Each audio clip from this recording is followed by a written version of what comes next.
रामकृष्ण हरी मित्रांनो, आजच्या व्हिडिओमधून आपण संत कान्होपात्रा ही माता आषाढी वारी निमित्त पंढरपूरला आली आणि पांडुरंगाच्या पायाशी आपला प्राण सोडला. सुंदर अशी संत कान्होपात्रा या मातीची आज आपण कथा ऐकणार आहोत. हा प्रसंग ऐकून आपल्या अक्षरशः डोळ्यात पाणी येईल की भगवंताच्या पायाशी प्राण सोडल्यानंतर भगवंताने कान्होपात्रा यांचा प्राण आपल्या शरीरामध्ये विलीन करून घेतला. मित्रांनो, आषाढी वारी चालू आहे आणि त्यामुळे सुंदर अशी ही कथा आपण नक्की ऐका. एक पुण्य कर्म आपल्या पदरात निश्चित पडेल. चला, सुंदर ही दिव्य कथा संत कान्होपात्रा.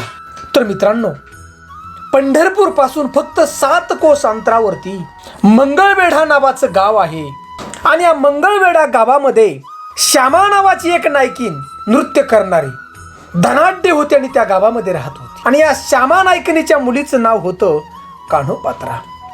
कान्होपात्राचं वडील कोण हे सुद्धा माहित नव्हता, परंतु या ठिकाणी श्यामा नावाच्या नायकिनीचा अंदाज होता की गावचा नगराध्यक्ष सदाशिव मालगुजर हा तिचा पिता असावा. आणि लहानपणीच कान्होपात्रेच्या पायामध्ये चाळ बांधलेले होते बघा. तर हे चाळ आनंदाने बांधलेले नव्हते, तर हे चाळ बांधली होती की कान्होपात्रा मोठी झाल्यानंतर माझ्यासारखी नर्तिका बनल, नाचल, पैसा कमवल, यासाठी हे चाळ बांधली होती कान्होपात्राच्या मातेनं. हळूहळू कान्होपात्रा मोठी होऊ लागली आणि तिच्या आईनं तिच्या शिक्षणाची उत्तम प्रकारे व्यवस्था केली. पण शिक्षण कसलं? नाच गाण्याचं. या श्यामाला वाटत होतं की कान्होपात्रा माझी मोठी होईल, सुंदर असं नाच गाणं करेल, राजाच्या दरबारामध्ये हजेरी लावील आणि भरपूर अशी धनसंपत्ती कमवेल, अशी या श्यामा नायकीला बघा आशा होती. परंतु घटना ही वेगळीच घडत होती. कान्होपात्रा ही भगवंताच्या भक्तीत लीन होत होती. कान्होपात्रेच्या घरामध्ये भगवंताची मूर्ती होती बघा. भव्य असणारा हा राजवाडा होता बघा कान्होपात्राच्या मातेचा, म्हणजे श्यामा नायकिनीचा, कारण तिने भरपूर पैसा कमवला होता. कान्होपात्रेनं मोठं व्हावं आणि सुंदर अशा एका मुलाशी विवाह करावा असं मत त्या श्यामाचं होतं. परंतु कान्होपात्रा स्पष्ट त्या ठिकाणी सांगत होती, आई, मी विवाहच करणार नाही, मला भगवंताची भक्ती करायची. लहानपणापासून हे मत होतं बघा. पुढे हळूहळू दिवस निघून गेले. कान्होपात्रा मोठी झाली, कारण कान्होपात्रा एवढी दिसायला सुंदर होती. स्वर्गाचा राजा इंद्र आणि इंद्राच्या दरबारात असणारी अप्सरा मेनका, रंभा या अप्सरेसारखं रूप भगवंतानं या ठिकाणी या कान्होपात्राला दिलेलं होतं बघा. अतिशय सुंदर दिसायला. आणि एके दिवशी या मंगळवेढाचा नगराध्यक्ष सदाशिव मालगुजर याच्यापर्यंत बघा ही बातमी तर पोचली, या श्यामाची जी मुलगी फार सुंदर आहे. आणि हा सदाशिव मालगुजर या श्यामा नायकिनीच्या महालामध्ये आला बघा. महाल होता राजवाड्यासारखाच तिचा. आणि याची जी नजर आहे, वाईट नजर, या कान्होपात्रेवरती पडली बघा. यानं सांगितलं श्यामाला, श्यामा, तुझी मुलगी कान्होपात्रा, हिला नाचायला लाव माझ्या समोर, तुला जेवढे लागेल तेवढे मी पैसे देतो. कारण ही श्यामा नायकीन ही लालची होती बघा. श्यामानं आपल्या मुलीला समजवलं कान्होपात्रेला आणि कसं तरी समजून या ठिकाणी समोर आणलं. आता आणल्यानंतर कान्होपात्रा ही भगवंताची भक्ती करणारी होती, बुद्धिवंत होत्या. जेवढी दिसायला सुंदर तेवढीच बुद्धिवंत होती. कान्होपात्रेनं या सदाशिव मालगुजराकडे पाहिलं आणि याची वाईट नजर पाहिल्यानंतर त्या ठिकाणी कान्होपात्रा तोंडावरती म्हणाली की अशा नीच माणसासमोर मी नाचणार नाही. आता असं म्हणल्याबरोबर या सदाशिव मालगुजराला फार राग आला बघा. पाया निघून गेला आणि त्यानं विचार केला सोडाच्या भावनेनं की या दोघा मायलिकींना त्रास द्यायचा. त्यानं मंगळवेढ्यामध्ये हुकूमच काढला की या श्यामा नायकिनीच्या घरी आजपासून कुणी जायचं नाही नाच गाणं ऐकायला.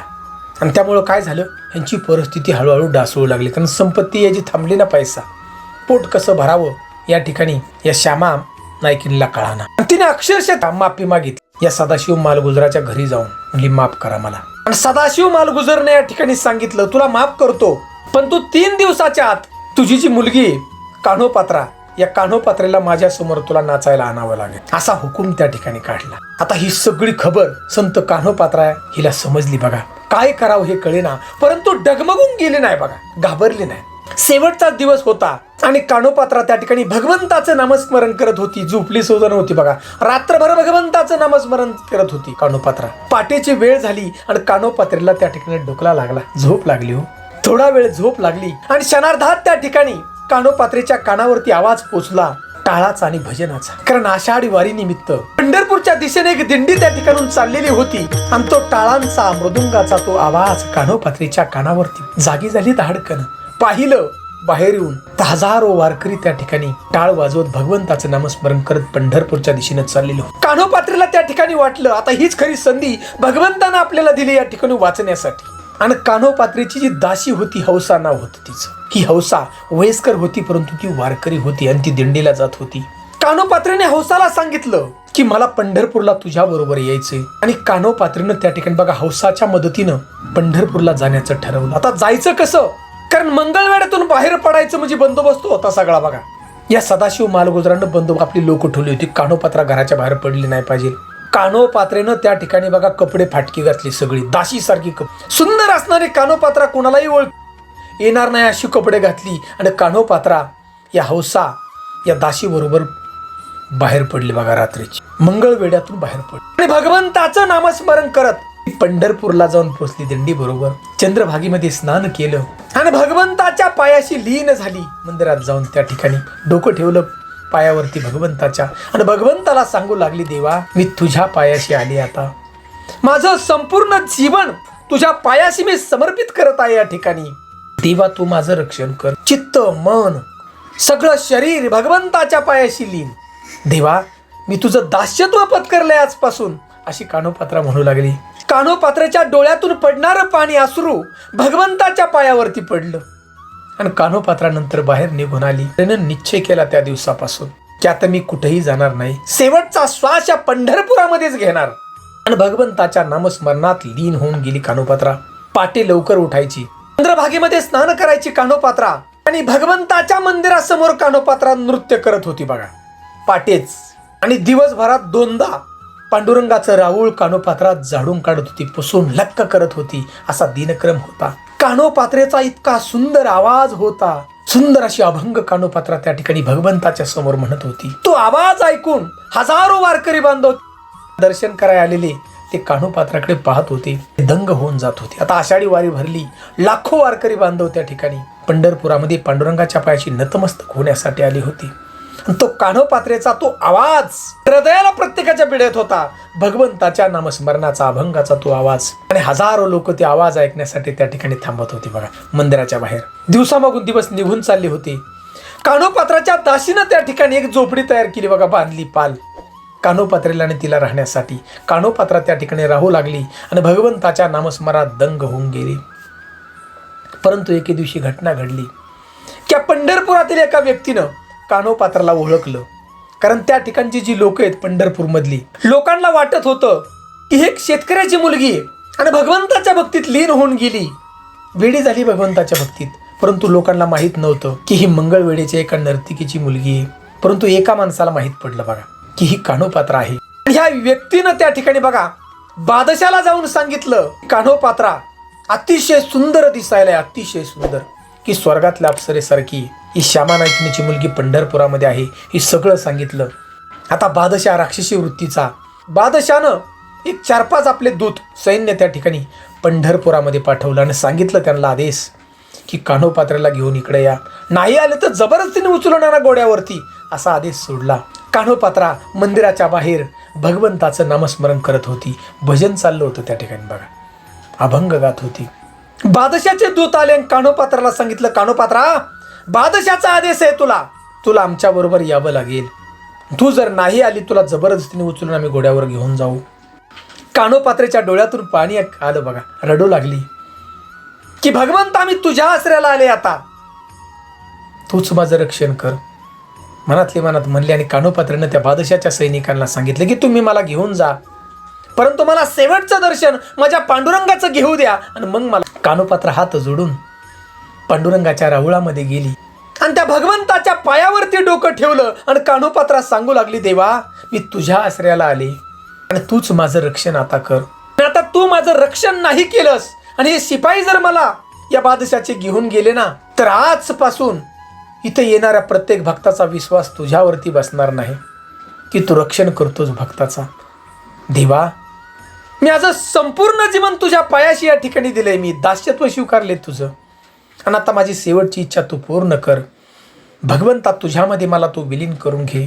अखंड विश्वाचा मालक पांडुरंग त्या ठिकाणी रडू लागला. डोळ्यातून पाणी आले भगवंता आणि क्षणार्धात चमत्कार घडला. कान्होपात्रानं जे भगवंताच्या पायावरती डोकं ठेवलं होतं, कान्होपात्रा हलायची बंद झाली, बेशुद्ध झाली कान्होपात्रा. कान्होपात्रेचा तो प्राण भगवंताच्या शरीरामध्ये विलीन झाला. पुजाऱ्यांनी त्या ठिकाणी पाहिलं, आले तर कान्होपात्रानं आपला प्राण सोडलेला. आणि पुजाऱ्यांना त्या ठिकाणी बघा घाईघाईनं कान्होपात्रेचा जो देह आहे दक्षिण दिशेला पुरला बघा. त्या ठिकाणी काय चमत्कार, त्या ठिकाणी तरटीचं झाड नंतर उगवलं बघा. आणि आजही मित्रांनो तुम्ही पंढरपूरमध्ये जा, गेल्यानंतर दक्षिण द्वाराला त्या ठिकाणी आत तरटीचं झाड आहे बघा. आज सुद्धा या महाराष्ट्रामध्ये देशामध्ये अनेक संत होऊन गेले, परंतु मंदिराच्या आवारात असणारी समाधी म्हणजे ही संत कान्होपात्रा यांची बघा, या मातीची. मित्रांनो विचार करा, अनेक संत होऊन गेले, परंतु प्रत्येक संतांच्या पाठीमागं ही त्यांच्या पूर्वजांची पुण्याई होती. म्हणजे आजोबा संत होते, 4-5 पिढ्या वारकरी संप्रदायातल्या होत्या, परंतु कान्होपात्रा हे एकमेव संत आहेत, माता आहेत की त्यांच्या पाठीमागं कुठलाही भक्तीचा महिमा नव्हता बघा. आई नर्तिका, नाचणारी आई, काही नव्हता महिमा भक्तीचा बघा. गुरु कोण नव्हता, तर एकच भगवंताची मनापासून भक्ती आणि इच्छाशक्ती प्रबळ होती. या इच्छाशक्तीच्या जोरावरती कान्होपात्रा भगवंताच्या शरीरामध्ये लीन होऊन गेली बघा. तर मित्रांनो अशा प्रकारे संत कान्होपात्रा या पांडुरंगाच्या पायाशी आपला प्राण सोडला बघा. एवढी अफाट बघ. तुम्ही तिथं पंढरपूरमध्ये जर गेला ना, आषाढी वारीला कधी मध्ये गेला तर तरटीच्या झाडाचं आपण दर्शन घ्या. संत कान्होपात्रांच्या पायाशी नतमस्तक व्हा. कारण जीवनामध्ये भक्ती करावी तरी कशी, त्यावेळेला देव भेटतो. याचं ज्वलंत उदाहरण हजारो वर्षापर्यंत देत राहील ती म्हणजे संत कान्होपात्राची ही कथा. म्हणून मित्रांनो ही कथा जर आवडली असेल तर जय हरी विठ्ठल अशी कमेंट मात्र आम्हाला जरूर करा. आणि चॅनलवरती प्रथम असाल तर नक्की सबस्क्राईब करा, बेल घंटीचं बटन दाबा. म्हणजे वारीतले येणारे प्रत्येक व्हिडिओ, मंदिरांच्या कथा, संतांच्या कथा आपल्यापर्यंत पोहोचतील. रामकृष्ण हरी.